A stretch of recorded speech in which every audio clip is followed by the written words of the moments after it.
Kahapon po ay narinig na rin natin sa wakas ang pinakahihintay nating ulat ukol sa mga ginawang pagdinig ng Blue Ribbon Committee patungkol sa flood control anomalies. Ngunit, Ginoong Pangulo, ang isa pong mabigat na tanong ngayon ay hindi lamang kung anong laman nito, kung hindi paano ito iniharap sa sambayanan. 9 months from the initial hearing, 5 months from the time we released the so-called minority report, and 2 months from the time I delivered my privileged speech regarding the delays in this flood control investigation, better late than never, ika nga. Subalit, nakakapagtaka naman ata na matapos ang lahat ng panahong iyon, ano po ba ang inihain sa Senado? Hindi isang formal na committee report, Ginoong Pangulo. Hindi isang rekomendasyong may bigat at otoridad ng komite. Kung hindi isang progress report na piniling ihatid sa pamamagitan ng privilege speech kahapon ng chairperson. Kung ganito lang din pala ang kahihinatnan, bakit kailangan pa niyang paabutin ng ilang buwan ang paglalahad kung ang tunay na nais ay may paalam sa taong bayan ang kinahinatnan ng mga pagdinig?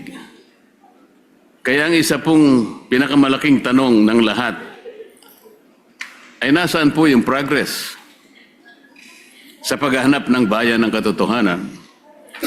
Ano na po ang nangyari sa komite na siyang dapat nangunguna sa pagsisiwalat ng korupsyon at sa paghahanap ng pananagutan? Baka naman ang tunay na problema ay hindi ang kakulangan ng pirma, kundi ang kakulangan sa political will na dalhin ang investigasyon sa natural na tinutumbok nitong direksyon hanggang sa pinakadulo ng pananagutan. If there's a will, there's a way. Bungad ni Senator Lacson kahapon. Kilala siyang magaling na investigador nung panahon niya sa kapulisan. Kung nanaisin niya talaga na tuntunin ang katotohanan sa pamamagitan ng ebidensya na kanyang binigyan pa ng diin, dapat ay hindi niya tinitigilan o ipinagpapaliban ang mga pagdinig. Sinasabi niya na marami daw akong dahilan kung bakit hindi ako pumipirma sa partial report. Ngunit mas marami akong katanungan sa kanyang sariling mga dahilan kung bakit hindi matapos-tapos ang investigasyon ng Blue Ribbon patungkol sa bagay na ito. May mga napako at pabago-bagong desisyon tulad ng Abril 14, naka-schedule ang pagpapatuloy ng hearing sa Blue Ribbon Committee ngunit biglang ipinagpaliban. Ngayon naman, ang kondisyon sa partial report na hindi raw magpapatuloy, Ginoong Pangulo, ang pagdinig hanggat hindi napipirmahan ang partial report. Isa itong malinaw na pag-atras sa nauna niyang sagot sa akin nung siya'y direktang tanungin ko sa bulwagang ito, Ginoong Pangulo. Gaya ng pagtiyak niyang ipagpapatuloy ang investigasyon nang lumabas ang balita tungkol sa pagkahuli ni Zaldico. The quest for truth has been effectively hostaged by the whims of the chairperson who emphasized that he respects the decision of his members, but then said that there will no longer be any hearings unless and until the partial report has been signed. He also said that he wants a healthy discussion, yet won't accept any interpellations. Ano po ba talaga, kuya? Senator Lacson is indeed consistently inconsistent, invoking transparency when convenient, but resisting accountability the moment questions are directed at him and his report. Mr. President, are all members of the committee mandated or obligated to sign committee reports? Can members of the BRC be compelled to sign a partial report? There is nothing in our rules that says so, Mr. President, because his statements appears to imply that the delay in the release of the committee's partial report is the fault of the committee members themselves. How can the chair say that refusal to sign is tantamount to blocking the committee report? Isn't it the minority who submitted the so-called minority report to awaken the committee chair in submitting the report that was long overdue. Siya ay iniluklok ng taong bayan sa posisyon dahil sa tiwala nila sa isang tinaguriang independent fiscalizer ng Senado. Kumisan nga, Ginoong Pangulo, ay na-associate siya bilang corruption czar, moral crusader, Mr. Clean, Mr. Righteous, Holy Willie, Grabbuster. Ngunit imbis na gampanan ang kanyang tungkulin sa mamamayan, gumagawa pa siya ng isang imposibleng kondisyon, ang pagpirma sa partial committee report para lamang hindi ituloy ang pagdinig. Moreover, Senator Lacson is again spreading this false narrative na kapag hindi ka pumirma, hindi mo sinusuportahan ang pagtataguyod ng accountability laban sa korupsyon. Let's correct this false narrative, Mr. President. Hindi minamandato ng tuntunin ng Senado na ang lahat ng miyembro ng komite na pumirma sa bawat report na nilalabas ng komite. At the most of it, sumasang-ayon ka kaya ka pumirma. So let this be a clarification to the false narrative being peddled by the chairperson. I haven't signed the report not because I don't advocate for accountability, but because the report itself is incomplete and thus could be biased, Mr. President. To press the committee members into signing a document they are not fully convinced risks compromising both the integrity of the process and the credibility of the committee. Anong kasiguraduhan ng mga miyembro ng komite na ang kanilang pagpirma sa partial committee report ay hindi gagamitin para tuldukan ang mga pagdinig at iwasan na ang paggawa ng matagal na inaantay ng taong bayan na final report? Anong gagawin o magagawa pa rin natin, Ginoong Pangulo, kung sakasakaling sabihin niya na tapos na ang pagdinig, total majority na ang nakapirma? It could be a trap, Mr. President. Bukod pa rito, Mr. President, may isang bahagi po sa nasabing privilege speech ang kumuha sa aming atensyon at hindi namin maaaring palampasin. Tulad nitong flood control scandal na patago ang atake. Ito pong slide na may pamagat na allocables at leadership fund na kanyang ipinakita sandali kahapon ay may imahe na hindi naman lubos na inilantad sa taong bayan. Putol, hindi buo, walang sapat na konteksto. At tila ba'y tumutukoy sa representasyong ito bilang humihingi ng mga proyektong katumbas ng 500. Whether it's 500 billion, 500 million, or 500,000. The big document tells a narrative that a certain Kong Marcoleta has this 500 allocation for the DPWH. At kapansin-pansin po, Mr. President, na tila hindi nakuha ng naturang slide ang inaasahang atensyon mula sa media matapos ang kanyang privilege speech. Marahil dahil maging ang mga mamahayag ay nakita ang kahinaan nito.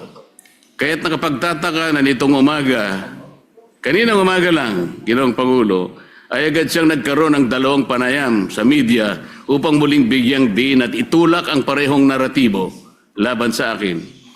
Para bang hindi naging sapat ang privilege speech sa session hall at kailangan pang palawigin ito sa media upang masigurong kakalat ang malisyosong pagpapahiwatig kahit kulang sa linaw at sustansya.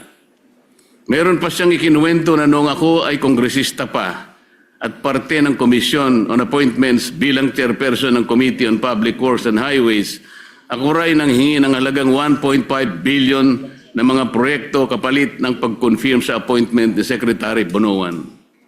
Ngunit 500 million lamang daw umano ang naibigay. At sinabi pa raw sa kanya ng ibang kongresista na nabukulan sila at walang nakarating sa kanila na mga proyekto. Nang siya'y tanungin kung may dokumento ba na susuporta rito, hindi niya sinagot ng direkta at bagos ay sinabi na lamang na kailangang suriin kung mayroong mga substandard at ghost projects sa mga pinagbigyan mula sa aking mga inendorso. Kung ang pag-endorso ng mga proyekto sa DPWH ay basihan ni Senator lakson ng pagpapaimbestiga sa akin? Hindi ba't halos dapat ng mga senador ay imbestigahan na rin? Ayon mismo kay Senator Lacson noong nakaraang taon, Setyembre yata yun, Ginoong Pangulo, halos lahat daw ng mga senador noong 19 Congress ay nag-insert ng allocation projects ng 2025 national budget na nagkakahalaga ng kumulang 100 bilyong piso bawat individual. Ngunit ang ating tagapangulo, kayo po, Ginoong Pangulo, pamismo ang dumipensa sa mga senador at sinabing, I would like to make it clear that whatever budgetary amendments the senators propose, the money for these projects do not in any way go through the Senate or the senator, as some of our kababayans think. It goes directly to the implementing agencies under the executive department. Sa dinami-dami ng mga pangalang nakalaadlad sa kontrobersyang ito, ang ilan pa ay tila maingat na iniiwasan ng ating chairman at hindi man lamang nabanggit ng direkta kahit paulit-ulit nang iniuugnay ng mga naglutangang testigo at ilang beses nang naidawit ang mga sinumpaang salaysay, sa mga sinumpaang salaysay. Talaga namang pilit na isinasama ako sa kanyang naratibo. Masyadong halata naman ito, Ginoong Pangulo. Ako na ngayon ang pinagtutuunan niya ng pansin. Dahil ba sa ako lamang ang nagsasabi sa kanya na gawin niya dapat ang trabaho niya, Mr. President? Kung talagang hangarin ng chairman ay katotohanan na transparency, bakit tila naging targeted ang kanyang patama sa pumupuna sa kanya? Bakit hindi siya manindigan o bakit hindi niya matindigan na mismong ombudsman na nga ang nagsabi ng kanilang kakasuhan, si Speaker Martin Romualdez? Para ba sa kanya ay walang talagang kinalaman o sadyang pikit ang kanyang mga mata sa isinisigaw ng lohika? Sadya ata talagang nagbago na ang ating kasamahan. Nasaan na ang tapang ng dating Chief PNP na habulin ang mga nagkasala sa bayan?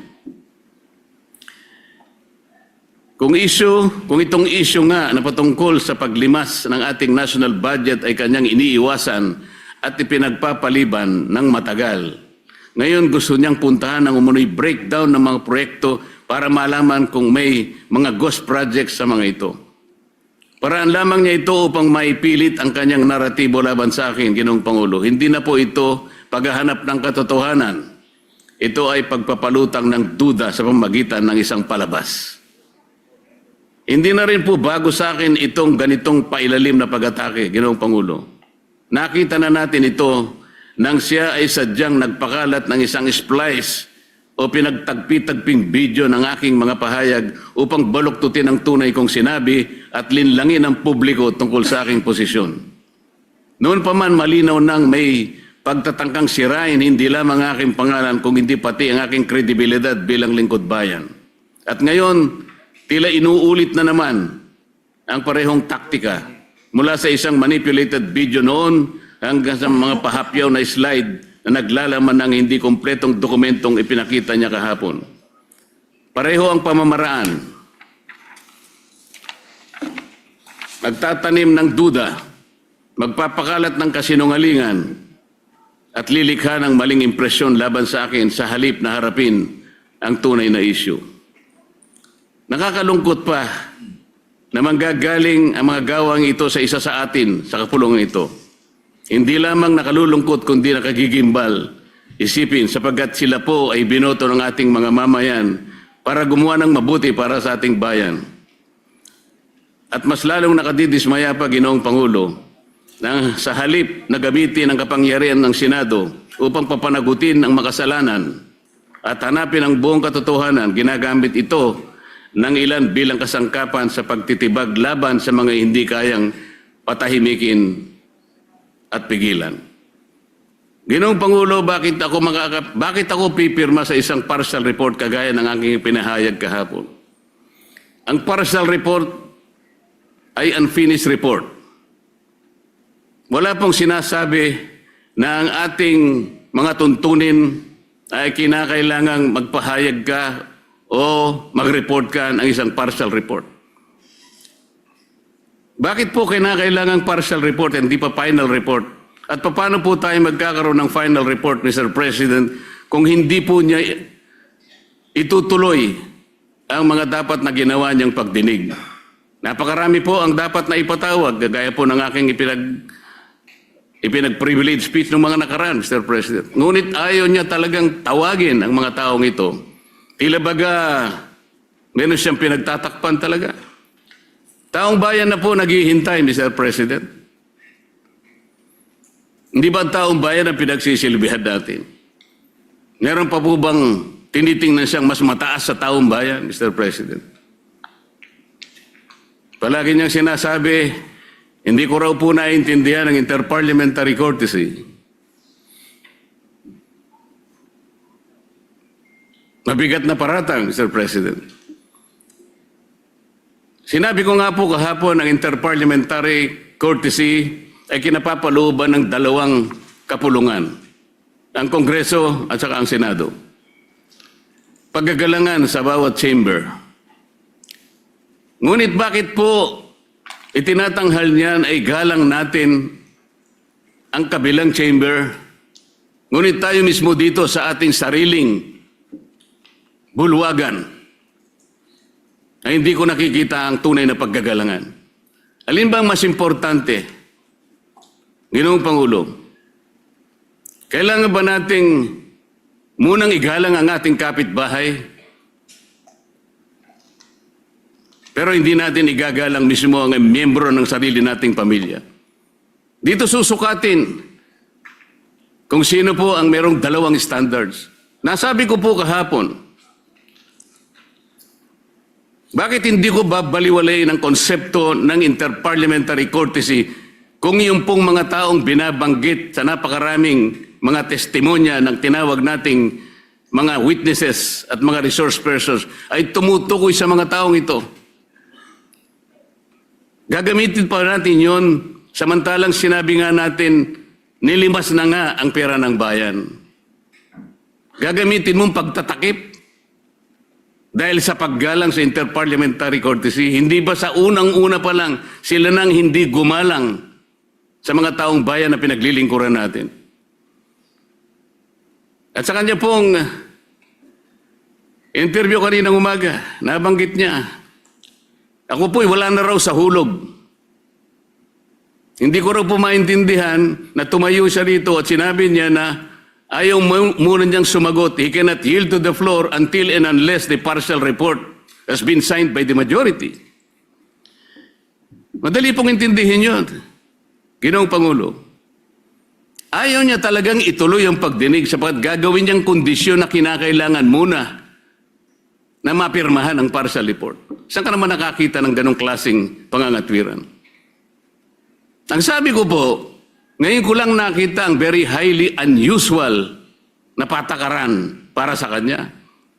Sabi ko nga po, kung sinabi niya mismo, ayaw ko magpa-interpolate kahit kanino, lalong-lalo na kay Senator Marcoleta. Diretsahan, Mr. President, tatanggapin ko yun. Ayaw niya bakit ko siya pipilitin? Ngunit kung gagawin niyang dahilan, kaya ayaw niya magpa-interpolate, sapagkat gagawin niyang kondisyon na kailangan mapirmahan muna ang partial report, ino-hostage niya ang taong bayan, Mr. Speaker. Yun po ang hindi ko kayang tanggapin. Ano ito, takutan? Kaya niya ginawa yun? Kaipala, Mr. President, kaya pala siya nag-privilege speech. Hindi dahil sa meron siyang gustong sabihin, para ipakita niya yung kapirasong sulat na yun. May nakalagay, Kong Marcoleta, 500. Yun po yung gusto niyang palabasin. Ganito na po tayo ngayon, Ginoong Pangulo. Bakit ko pipirmahan yung partial report? Isa po sa hindi ko matanggap-tanggap do sa partial report ay yung isa sa kanyang mga rekomendasyon tungkol sa sino ang mga taong dapat na ipaghabla. Tingnan po ninyo, Ginoong Pangulo, doon sa kategoryang public officials categorized under recommendations for preliminary investigation, ang dami pong legislators doon. Pinangungunahan na po ni Saldico, At marami pa pong iba. Sa mga intermediaries po, Mr. President, binanggit niya si Undersecretary Traigib Olaybar. Binanggit niya yung Maynard Ngu. Hindi ko po alam kung sino yung Carlin Villayap, J.Y. De La Rosa, Mrs. Patron, Lawrence Cruz, John Paul Estrada, Mark Tiksay, alias Peng. Pero wala po yung Yusek Adrian Bersamin na siya mismong naghayag sa plenaryo nung nagkakaroon po ng plenary debates na po sa ating budget. Siyang naghayag mismo sa pangalan ni Yusek Bersamin at ayon sa kanya, ni-name drop niya ang pangalan ng Pangulo. Sinabi rin po ni Saldico, yung 30 Tamarind Street na kung saan 1 billion ang nai-deliver ni Saldico. At ang tumanggap po noon ay si Yusek Jojo Cadiz. Napakabigat na akusasyon. Ginoong Pangulo, wala man lang po rito sa dapat na banggitin na intermediaries. Nasaan po ang pangalan ni former Speaker Martin Romualdez? Nilagay po niya doon sa classification ng public officials categorized under fact-finding investigation.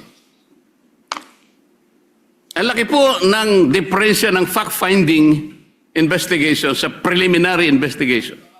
Bakit po yung tinuturo mismo na mastermind, yung pa po yung nasa... Wala po sa preliminary investigation. Nasa fact-finding lang. Tingnan po ninyo yung mga lumabas sa mga dyaryo, sa mga periodiko, Ginoong Pangulo. Billionaire News Channel dated May 5, 2026. Ombudsman, Romualdez umanong tinuturing mastermind sa controversial na flood control scandal. Politico.com dated May 5, 2026. With 56 billion in supposed kickbacks, Ombudsman tags Martin Romualdez as mastermind of flood control scam. Abante dated May 5, 2026. Ombudsman, Romualdez Co. mastermind ng 56 billion flood control kickbacks. Abogado.com PH dated May 5, 2026. Ombudsman panel tags Romualdez and Co. as masterminds. Dito pa lang po sablay na yung report Nandun lang siya sa fact-finding, samantalang ang ombudsman, tinag na po siya, isa sa mastermind. Saan po ba punta ang report? Ginoong Pangulo. Ginoong Pangulo, ang Senado ay hindi dapat maging entablado para sa mga intrigero na alam naman natin kung ano ang totoong motibo. Maraming salamat po, Ginoong Pangulo.